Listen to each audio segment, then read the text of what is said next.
Hello guys, good evening. कैसे हैं आप लोग? उम्मीद है कि बढ़िया ही होंगे। मैं फिर से एक नया वीडियो लेकर आ चुका हूं। मैं आपको अपने चैनल स्टडी एडवांस गुरु में आपका स्वागत करता हूं। जैसे कि पिछले वीडियो में हमने पढ़ा था कि क्रम विनिमय नियम क्या होता है, सहचार नियम क्या होता है, योज्य तत्समक, योज्य व्युत्क्रम और निरसन नियमों को अच्छी तरह से हम समझ चुके थे। आज हम उसी के आगे बढ़ेंगे। ये सब जो रूल था वो योग में यानी जोड़ में था। आज हम इसको गुणनफल में पढ़ेंगे, यानी इसको हम मल्टीपल कैसे करके हल करेंगे, इसको समझेंगे। हाँ, एक बात और, उस वीडियो में योज्य का मतलब शून्य बता दिया था। उसके लिए मैं आप सभी से क्षमा चाहता हूँ। I am really sorry. मेरे पर्सनली कहने का मतलब यह था कि जब कोई संख्या उसके ऋणात्मक का योग होता है तब वहाँ शून्य होता है। कैसे मैंने उसमें बताया था कि जब कोई संख्या a प्लस माइनस के a होगा तब वहाँ शून्य होगा। मेरे कहने का मतलब यही हो था। आई होप अब मैं ये आपको बता चुका हूँ, अब वहाँ माइंड नहीं करना। अगर इसकी पर्सनली बात किया जाए कि योज्य का मतलब क्या होता है, तो इसका योज्य का मतलब होता है, मान लीजिए जैसे कि व्यवहार में योग्य या मिलाए जाने योग्य जैसे चीज हो सकता है। ये हर जगह इसका मतलब शून्य नहीं होगा। फिर से बता देना, जब कोई संख्या अगर उसके ऋणात्मक का योग होता है तब वह शून्य होता है। इसीलिए मैं इस वीडियो में आपको क्लियर कर दिया हूँ। चलिए अब आइए अपने टॉपिक को देखते हैं।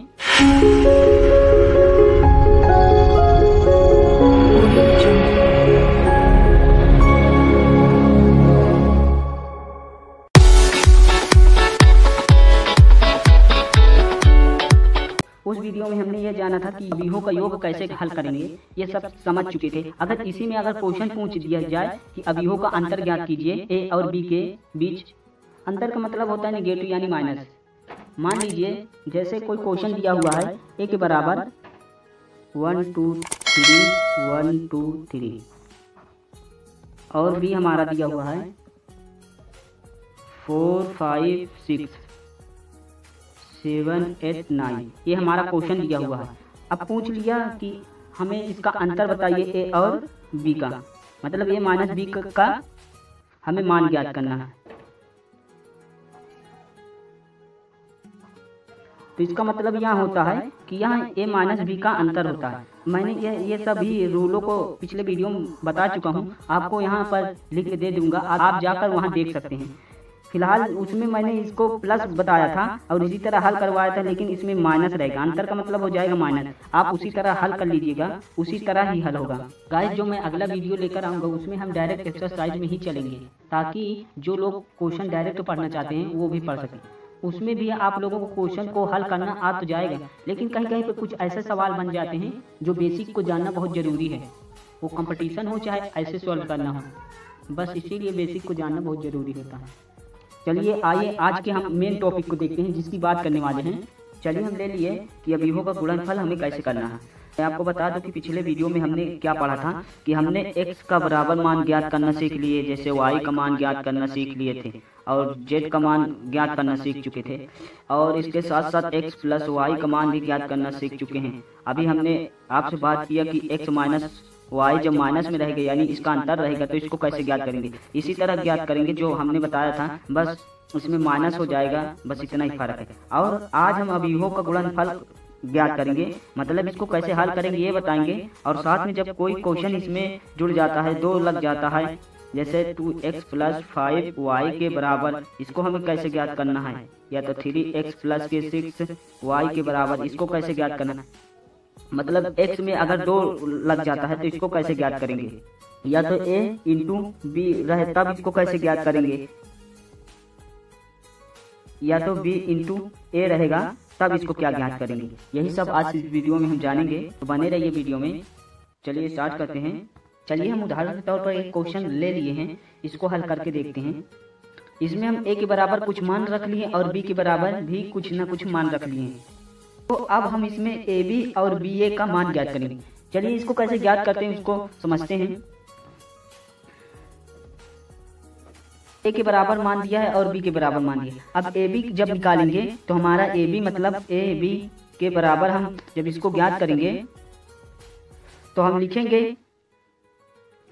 ए बी के बराबर हमारा, ए के बराबर हमारा क्या दिया हुआ है, एक्स वाई और जेड ये दिया हुआ है। अब इंटू में दिया हुआ है तो इसको हम इंटू में रखेंगे, और बी का मान जितना दिया हुआ है यहाँ लिख लेते हैं, ए बी सी ये लिख लिए। अब इसके आगे हम क्या करेंगे, इसको अब हम गुणा करेंगे, लेकिन इसको गुणा कैसे करेंगे इसी को हम समझते हैं।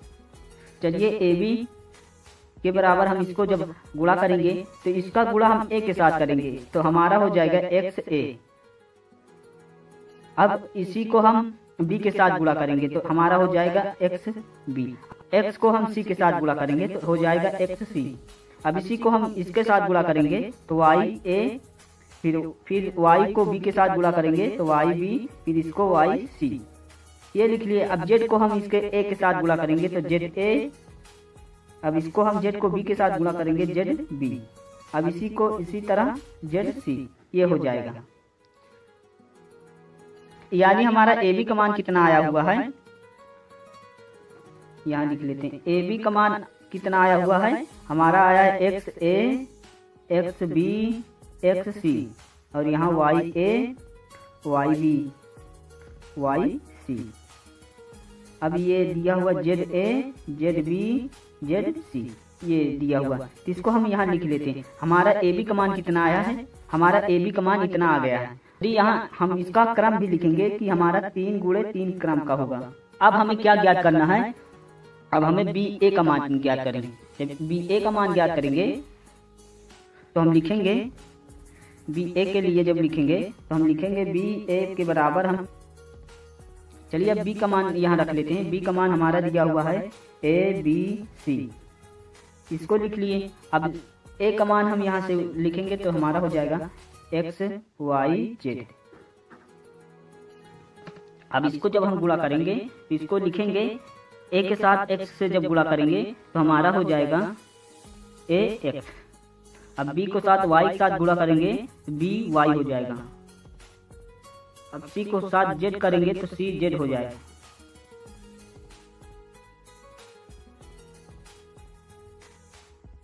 हम इसको क्या लिखेंगे, इसको हम लिखेंगे 1 गुणे 3, 1 गुणे 3। यानी हमारा ये हो जाएगा AX BY CZ को हम लिखेंगे 1 गुणे 3 के क्रम का होगा। हमारा हो जाएगा BA के बराबर AX BY CZ, यानी 1 गुणे 3 हो जाएगा, 1 गुणे 3 क्रम का अभी होगा। चलिए आप लोगों को समझ में आ गया होगा। अगर नहीं थोड़ा सा भी डाउट हुआ होगा तो आप लोगों को ये गुणा करने में कि कैसे गुणा किया तो आ गया। चलिए अगर जब मैं एक्सरसाइज लेके आऊंगा इसके बाद जो वीडियो, मैं सब उसी में इस सभी को क्लियर कर दूंगा, स्पष्ट कर दूंगा कैसे गुणा किया जाता है। डोंट वरी, मैं सब क्लियर कर दूंगा। इसका मतलब आप तो समझ ही गए होंगे। चलिए अब आगे बढ़ते हैं। तब इसके बाद क्या करेंगे, तब इसके बाद हम लिखेंगे कि यहाँ A के जो है मान हमारा कितना था, 3 गुणे 1 क्रम का था, और जो B है हमारा तथा B का जो मान था हमारा वो 1 गुणे 3 क्रम का अभी था। अब इसके बाद हम लिखेंगे कि यहाँ जो AB का मान आया है वो 3 गुणे 3 क्रम का, फिर उसके बाद जो BA का मान आया है, BA का मान हमारा कितना है, 1 गुणे 3 क्रम का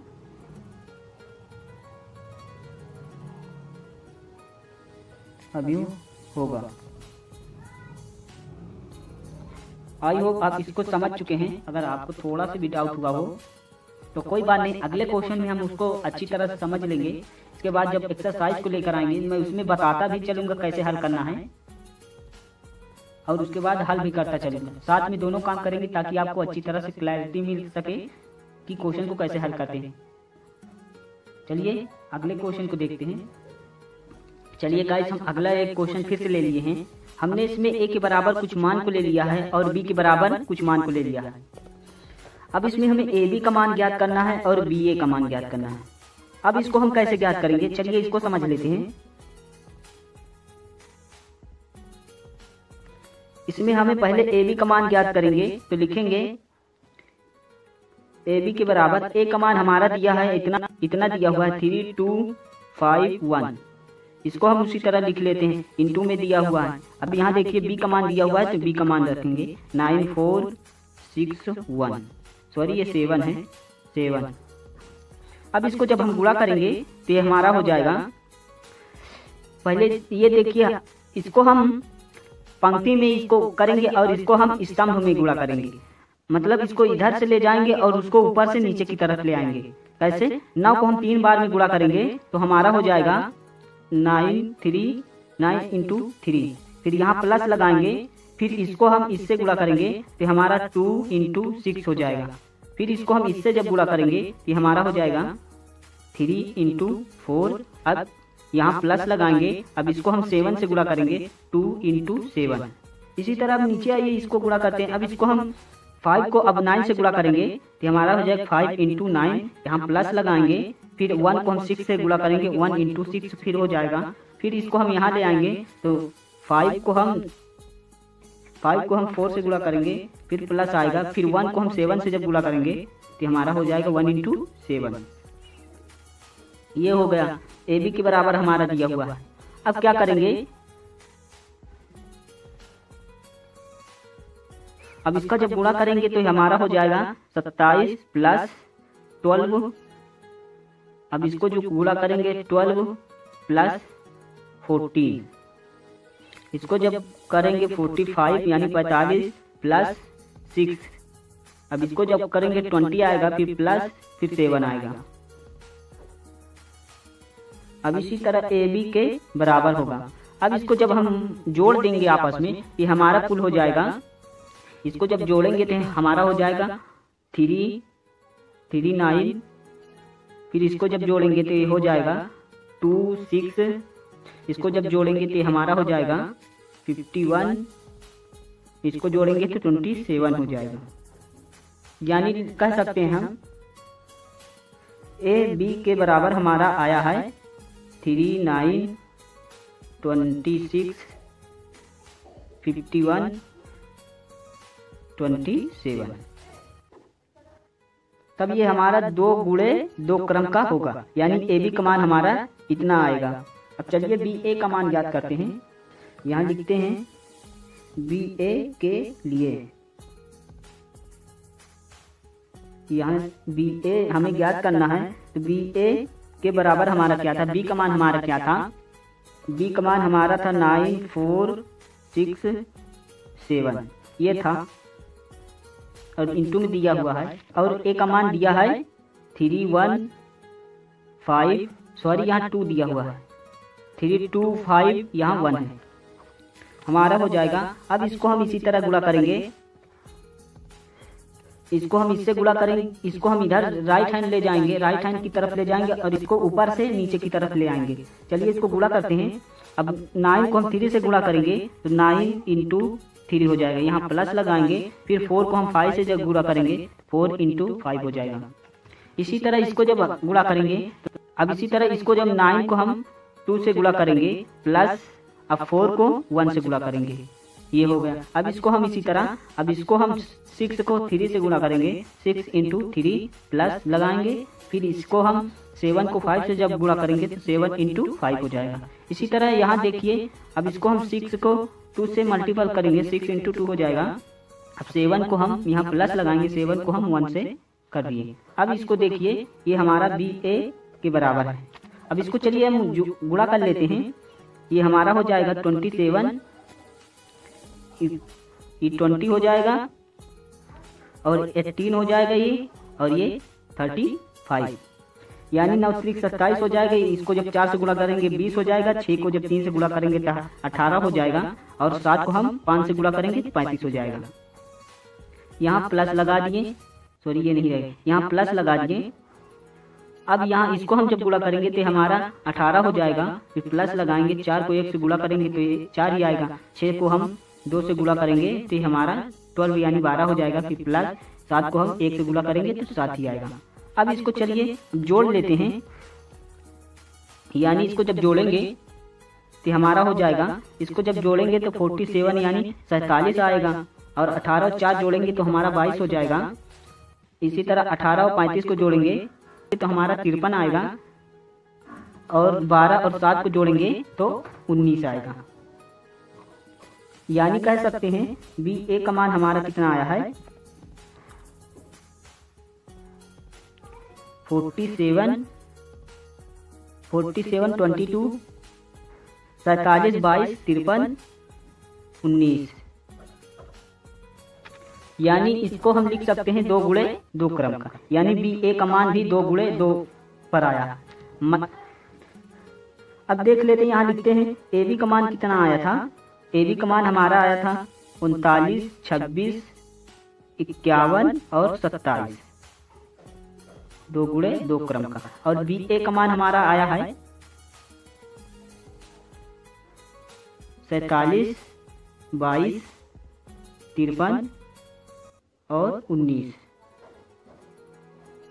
ये भी हमारा 2 गुणे 2 क्रम का है। अतः AB और BA के जो मान है हमारा सेम नहीं है, अलग अलग है। तो हम लिख सकते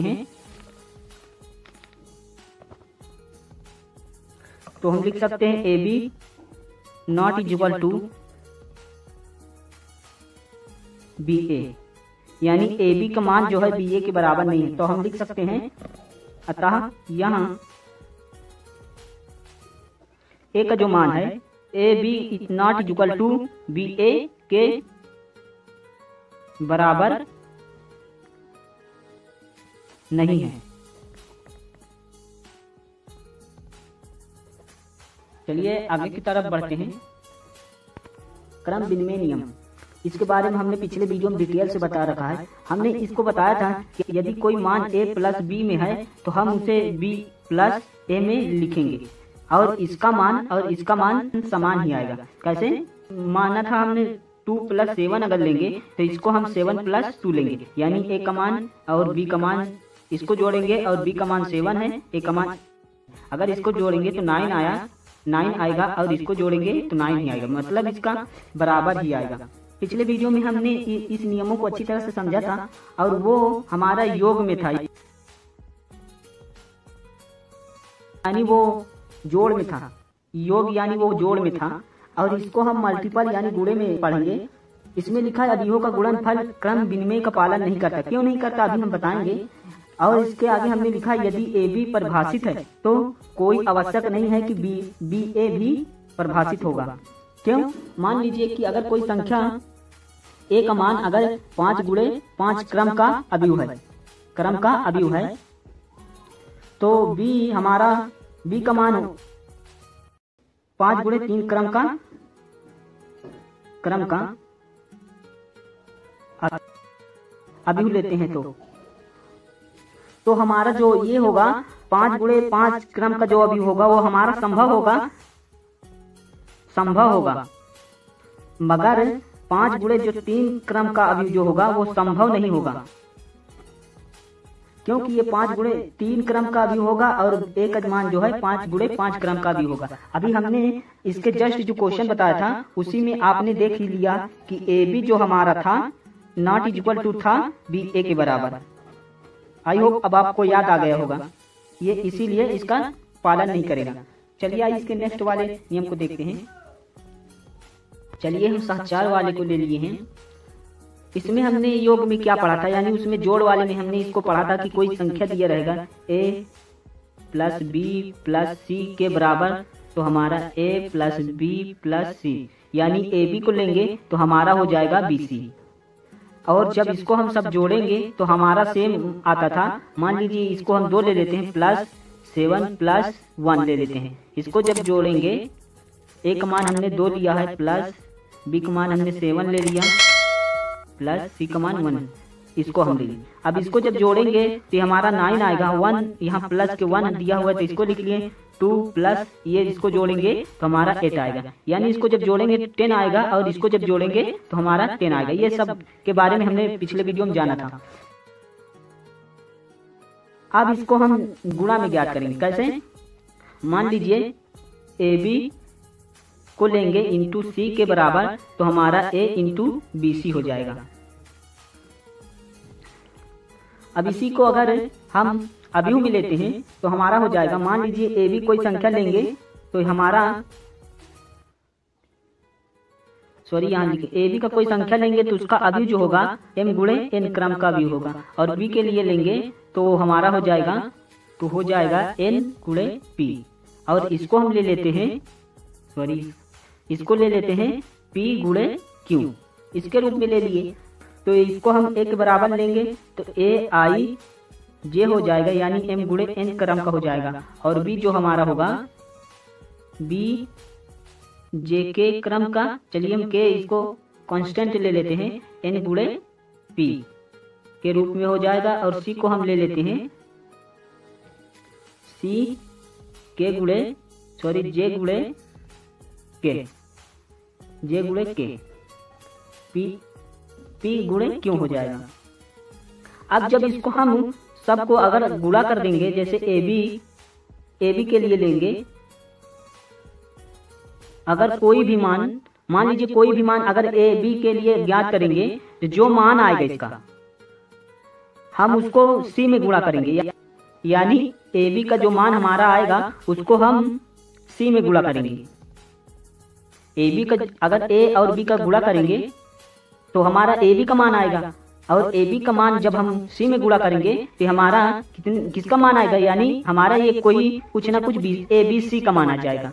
देखिए यहाँ जो हम मान रखे हैं, मान लीजिए अभी रख नहीं रहे, केवल मान रहे हैं, मतलब पूरा आंसर आ चुका है, यानी हमारे इस तरफ का ये आंसर आ जाएगा, लेफ्ट हैंड की तरफ पूरा आंसर आ जाएगा, यानी ए बी सी का मान। अगर जब राइट हैंड के लेंगे तो हम पहले बी सी का मान ज्ञात करेंगे, बी सी का मान जो भी कुछ आएगा तो उसको हम ए में गुणा करेंगे, यानी बी सी को हम ए में गुणा करेंगे, तो बी सी ए का मान, यानी इसको बी सी ए बोले, चाहे ए बी सी ए, यानी ए बी सी बोले या तो सी बी ए बोले, कुछ भी बोले, लेकिन जितना मान आएगा आखिर उसको गुणा ही करना पड़ेगा, यानी तीनों को जो जितना मान आएगा उसका गुणा ही करना पड़ेगा। इसी तरह इसको भी जितना भी मान आएगा गुणा ही करना पड़ेगा, यानी इसको लिख सकते हैं A B into C equal to A B C, यानी ये जो आएगा आंसर, यानी ये जो आंसर आएगा वो दोनों बराबर होगा। इसको कह सकते हैं सहचार का जो नियम है हमारा, सहचार का जो नियम है हमारा, ये इसको फॉलो कर रहा है, यानी इस पर लागू होगा। गुणनफल के लिए अभियोग करेंगे तो इसका मान जो होगा वो सेम होगा, यानी इसका यह नियम लागू कर रहा है, क्योंकि ये दोनों का मान सेम ही आ जाएगा, यानी इधर भी ए बी सी का मान गुणा करके हल करना है और इधर भी ए बी सी का मान गुणा करके हल करना है। आई होप आप इसको भी आप समझ चुके होंगे। चलिए आइए अगले नियम को देखते हैं। चलिए गाइस अब अगला नियम ले लिए हैं। अगला हमारा चौथा है निरसन नियम। उसमें हमने जब योग करना सीखे थे अभियोग का, तो हमने उसमें बताया था, मैं आपको रिकॉल यानी फिर से याद दिला दे रहा हूँ कि उसमें हमने पढ़ा था ए प्लस बी अगर कोई मान है तो हम निरसन नियम में ए प्लस सी को लिखेंगे, यानी इसको ए बराबर के, सॉरी यहाँ बी रहे, बी बराबर सी हो जाएगा, यानी ये ए से ए हट जाएगा तो बी बराबर सी बचेगा। चलिए इसको इसी नियम को हम समझ लेते हैं गुणन में अभियोग को कैसे हल किया जाता है। मान लीजिए कोई संख्या ए के बराबर दिया हुआ है, कुछ भी संख्या दिया हुआ है, 5 6 7 कुछ भी संख्या दिया हुआ है, और बी के बराबर कुछ संख्या दिया, चलिए इसको लिख लेते 7 0। मान लीजिए कुछ संख्या ये दिया हुआ है और बी के बराबर 2 3 5 7 ये दिया हुआ है, और सी के बराबर हमारा दिया हुआ है 1 2 3 4 ये दिया हुआ है।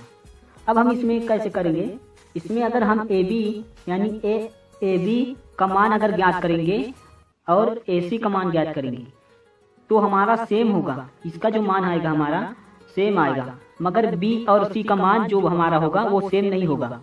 यहाँ देखिए बी का मान कुछ अलग है और सी का मान कुछ अलग है, यानी ए बी का मान हमारा जो आएगा इसको जब गुणा करेंगे उसका मान, और फिर ए सी का मान जब ए और सी से गुणा करेंगे और उसका मान, ये दोनों जो मान होगा वो हमारा सेम होगा। और बी और सी का मान आप देख ही रहे हैं कि ये सेम नहीं होगा, अतः यह कह सकते हैं निरसन का नियम भी इसमें लागू नहीं होगा। आप इसको हल करके देख लेना। वीडियो काफी लेंदी हो चुका है, इसीलिए मैं यहीं पे समाप्त कर रहा हूँ। अगर आपको कोई भी डाउट हो तो आप बोलिएगा, अगले वीडियो में जो लेकर आऊँगा उसमें डाउट जरूर क्लियर करने की कोशिश करूँगा, आपका जो डाउट रहेगा। लेकिन एक बात और मैं बता रहा हूँ, अगर आप बेसिक पढ़े रहेंगे तो आपको आगे चल कर कंपटीशन में जो रीजनिंग होता है वो सब करने में आपको आसान रहेगा। बस केवल एक ही नियम नहीं आपको कह रहा हूँ, आपको हर रूल का नियम बेसिक से आना चाहिए, इससे आपकी पकड़ ज्यादा मजबूत हो जाएगा। आप फिर रीजनिंग खुद करना सीख जाएंगे। इन्हीं सब छोटे छोटे चीजों से रीजनिंग बनता है और बाकी कुछ नहीं, बस प्रैक्टिस का खेल है। आई होप आप लोगों को ये वीडियो पसंद आया होगा। चलिए फिर मिलते हैं नेक्स्ट वीडियो में। अगर अभी तक हमारे चैनल को सब्सक्राइब नहीं किए, सब्सक्राइब कर लीजिए और शेयर जरूर करिएगा उन लोगों तक जिन लोगों के पास कोचिंग की सुविधा नहीं है, ताकि वो भी पढ़ सके। मैं फ्री ऑफ कॉस्ट आप लोगों को पढ़ा रहा हूँ ताकि आप लोग भी पढ़ सकें।